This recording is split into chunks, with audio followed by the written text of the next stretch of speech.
because it's really an art to understanding how to put different colors together.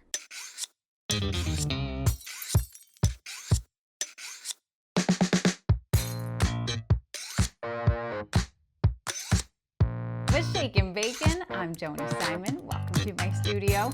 This is where I do food photography, and the goal here is to grow your food photography skills so that you can feel confident behind the camera. And today we're continuing the discussion about color and kind of wrapping up everything that we've been talking about this month and how we ultimately take different colors and bring them together for a palette that has impact, that communicates feeling, and ultimately colors that look good together. And so in order to do that, I say, let's talk about our favorite color. And I don't know when we got so old that we can't ask each other, what's your favorite color?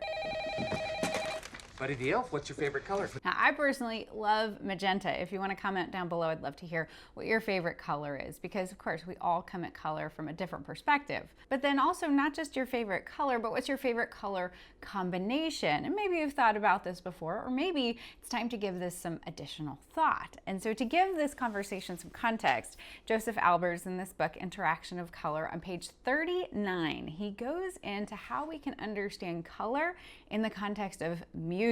And you're like, oh boy, where are we going? Don't worry, hang on. I'm sure if I asked you right now, what's your favorite song or some of your favorite songs, you can very quickly come up with a handful and maybe even start singing them in your head or out loud. That I know for me, there are certain songs that even without the words, just the sounds of them really touches me. For example, one of my all-time favorite pieces, the history of the world, it's been actually incorporated into a lot of films, so maybe you've heard of it before. And it's the Lacrimosa from Mozart's Requiem.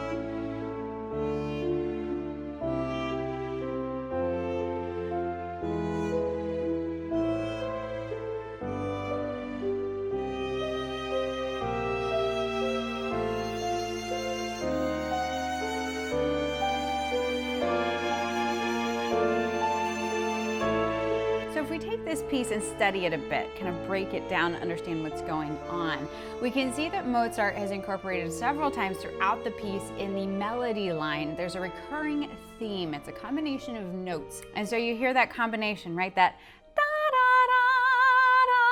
oh, and that crunchy minor chord just is everything that I love. There's definitely something inside my soul that just enjoys that lugubrious, sorrowful feeling. There's something very touching and moving about that to me. But if we look at the notes, it's not just the F and the D, and then also that C sharp. That C sharp actually I think is the real winner in this moment. If we look at those notes on their own, they're not interesting, they're not compelling. It's when they're in the context of one another on that moving line, as well as then the other parts that are happening simultaneously, and also all the instruments that are happening, that the combination of all of those together gives us a feeling that we don't get when we just hear the notes by themselves. And what is that feeling then that this music is expressing? I already kind of touched on it, that if we hadn't translated the lyrics or understood what the words were saying, that we would still get this very sorrowful, mournful, sad sort of feeling. So when then we translate Lacrimosa to tearful, and we understand then the lyrics and what Mozart was trying to communicate, oh my gosh, it makes a ton of sense. So I don't know if you see where I'm going with this, but what Albers talks about, and I completely agree with, is that color is the same as music in that regard. That sure, we can have a color that we like, but when that color is in the context and in relationship with other colors, the expressions we can make, the feelings we can convey are exponentially greater. And so if I go back to my favorite color, magenta, and I think about that in terms of food photography, there's actually quite a few foods out there that can read magenta that, for example, radishes. And another thing that instantly came to my mind is when you do a rack of lamb and you slice into that and you got the little lamb chops and you can see that really beautiful magenta pink hue, that I was like, okay, I want to create an image that incorporates magenta in terms of radishes and lamb, because I think that those flavors work really really nicely together. But so then what are the other colors I'm gonna select to be in relationship with that magenta to really communicate a feeling or a vibe that I'm going for? So this is when we bust out those color swatches that I picked up and talked about a couple videos back. If you missed that one, it's linked up over here, but we can start to really play with the color combinations. So obviously if I really want to celebrate magenta, well, I do really like magenta paired with a cooler, like greener blue. You know, I want something that will complement it, but really help that magenta shine through and come to the surface. But I also want to incorporate an additional color to really round it out. And certainly from the aspect of a recipe, I mean, certain things are going to be certain colors. And thinking about this lamb and the radishes, well, certainly greens would make sense. And so in thinking about the color combination then though, what color green do we want to go with? Now, certainly the greens will come with their own natural color of green, but that's the magic of editing, of how can I adjust those greens in order to communicate the feeling that I'm going for? That do I want this lamb to feel like springy and joyful and exuberant, you know, going with something that's a bit more of a vibrant green?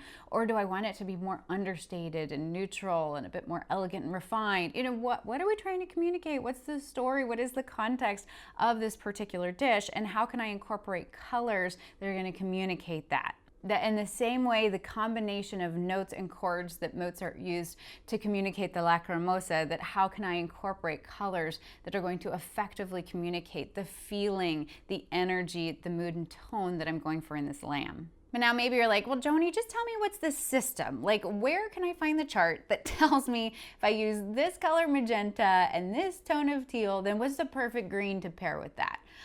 I'm sure there's charts out there, but here's the problem is that every single image and situation and the interaction of the individual colors and the lighting and everything is going to be different. And so to approach that from a systematic method, it's not going to necessarily work every time. And two, it's taking out of the equation the fact that color, just like music, is very feelings based. It's emotional. And so that's why what we've talked about this whole month is about really seeing colors and spending time with colors, exposing yourself to different color combinations and being very intentional about that practice.